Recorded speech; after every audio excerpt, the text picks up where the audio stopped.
tuan-tuan dan puan-puan dan sidang penonton sekalian, kita ada banyak kelebihan bersabar. Tapi saya nak menyatakan hanya 3 sahaja kelebihan bagi mereka yang bersabar. Iaitu yang pertama sekali, itu adalah amalan yang paling baik sekali. Dan yang kedua, kebersamaan kita dengan Tuhan. Dan yang ketiga, sabar itu satu kekuatan. Yang pertama, amalan yang terbaik. Dalam hidup kita ni, kita akan melalui 2 perkara sahaja. Yang pertama suka, yang kedua duka.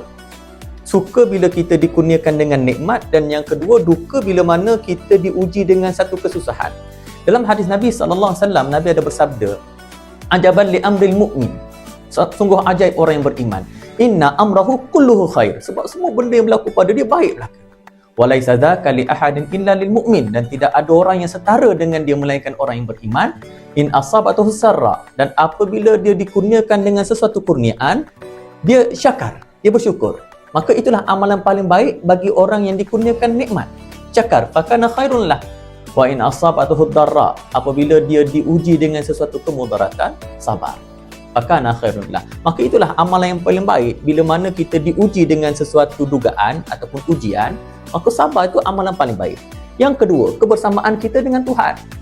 Kalau kita tengok dalam Al-Quran, dalam beberapa keadaan sahaja, iaitu sabar, Allah mengatakan innallaha ma'as sabirin. Jadi kalau kita nak pergi jalan-jalan, kalau kita jalan dengan orang yang kuat, jadi seronok. Sebab apa? Contoh jalan sebelah polis, kita rasa macam gagah sikit. Jalan dekat Jabat Agama rasa selamat. Pergi dekat balai polis, saya sendiri pun pernah kena kalau kita antara nasihat-nasihat polis, bila ada orang follow kita dekat belakang, pergi dekat balai polis, orang takut. Sebab apa? Kebersamaan. Macam itulah kita dengan Allah Subhanahu Wa Taala. Satu, bila kita dapat sabar ni, Allah jamin kebersamaan dengan Allah. Innallaha ma'as sabirin. Dan yang ketiga, kelebihan bagi orang yang bersabar yang Allah sebutkan dalam Al-Quran, iaitu kekuatan. Amalan terbaik, kebersamaan dan kekuatan. Kekuatan ni lah yang kita kadang-kadang kurang percaya. Sebenarnya orang yang bersabar ni, dia diberikan satu kekuatan yang lebih daripada orang yang lain. Kalau kita tengok dalam surah Al-Anfal, Allah sebut, A'udzubillahi minasyaitonirrajim.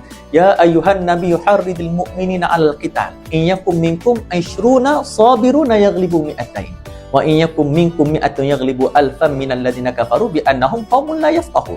Di dalam ayat ni Allah sebut, ya ayyuhan nabi, ya wahai nabi, ya ayyuhan nabiyyu harridil mu'minina 'alal qital. Ini dalam perang. Dalam perang, kalau kita tengok sejarah-sejarah perang Nabi, sejak dulu sampai sekarang, sejak sejarah perang Badar 300 lawan 1000, perang Uhud, yang mana jumlah tentera Islam ni lebih rendah, lebih kurang daripada tentera kufar. Tapi kenapa dalam peperangan tu boleh menang? Macam dalam perang Ain Jalut, tentera Islam menentang tentera Tatar daripada kerajaan Mongol. 35,000 orang tentera menentang 350,000 orang tentera. Macam mana dia boleh menang? Sebab dia ada kekuatan. Allah janji dalam Al-Quran, ya ayyuhan nabiyyu harridil mu'minina 'alal qital iyakum minkum 20 orang sabirun, dengan syarat dia bersabar. Sabiruna yaghlibu mi'atain, dia boleh mengalahkan 200 orang, iaitu 1 nisbah 10. Wa in yakum minkum mi'atun yaghlibu alfan minal ladzina kafaru bi annahum qaumun la yafqahun. Disebabkan Allah 100 mengalahkan 1000. Dan kalau kita tengok kenapa makin kurang jumlah tu, sebab Allah kata al-ana khaffafallah ankum wa alima anna fikum dha'fa. Allah tahu kita makin lemah, kurang sabar, maka Allah kurangkan nisbah situ, mi'atun sabiratun yaghlibu mi'atain. 100 orang boleh mengalahkan 200 orang. Jadi dekat sini dalam ayat ni kita kena ambil perhatian bahawa semakin kurang kita bersabar, makin kuranglah kekuatan kita.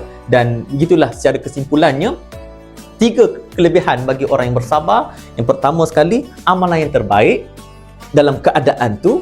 Yang kedua, kebersamaan kita dengan Allah Subhanahu Wa Taala. Dan yang ketiga, kekuatan kita sebagai orang yang beriman kepada Allah Subhanahu Wa Taala. InsyaAllah setakat itu sahaja. Assalamualaikum warahmatullahi wabarakatuh.